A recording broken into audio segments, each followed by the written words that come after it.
عليكم الصيام كما كتب على الذين من قبلكم لعلكم تتقون أياما معدودات فمن كان منكم مريضا أو على سفر فعدة من أيام أخر وعلى الذين يطيقونه فدية طعام مسكين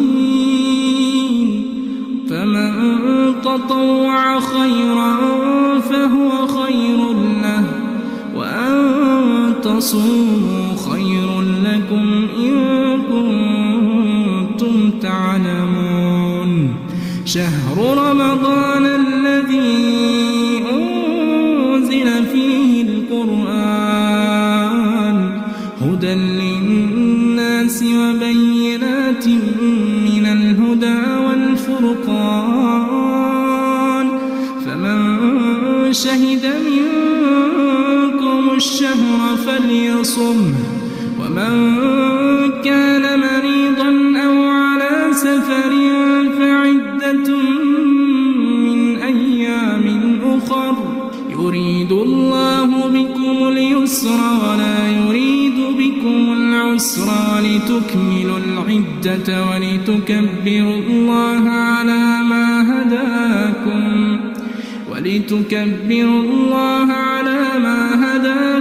ولعلكم تشكرون يا أيها الذين آمنوا كتب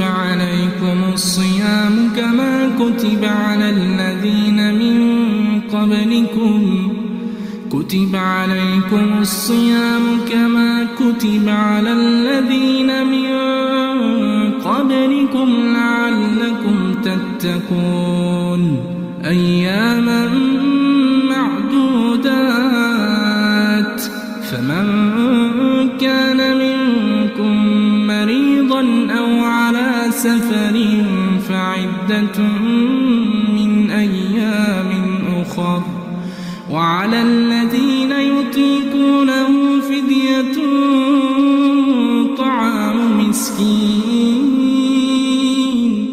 فمن تطوع خيرا فهو خير له وأن تصوموا خير لكم إن كنتم تعلمون شهر رمضان الذي أنزل فيه القرآن هدى للناس وبينات من الهدى والفرقان فمن شهد منكم الشهر فليصمه ومن كان مريضا أو على سفر فعدة من أيام أخر يريد الله بكم اليسر ولا يريد بكم العسر ولتكملوا العدة ولتكبروا الله على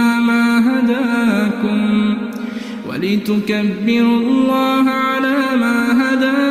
ولعلكم تشكرون الله أكبر الله أكبر الله أكبر لا إله إلا الله الله أكبر الله أكبر ولله الحمد الله أكبر الله أكبر الله أكبر لا إله إلا الله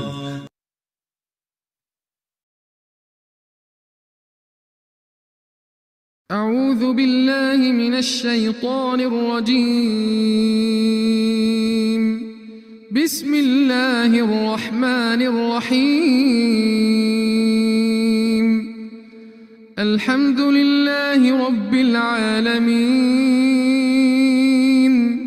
الرحمن الرحيم مالك يوم الدين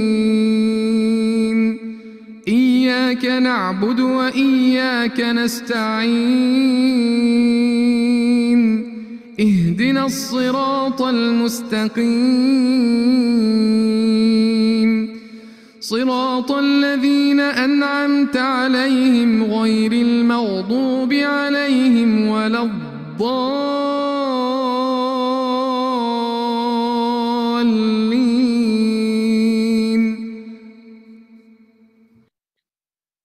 آمين. السلام عليكم ورحمة الله وبركاته.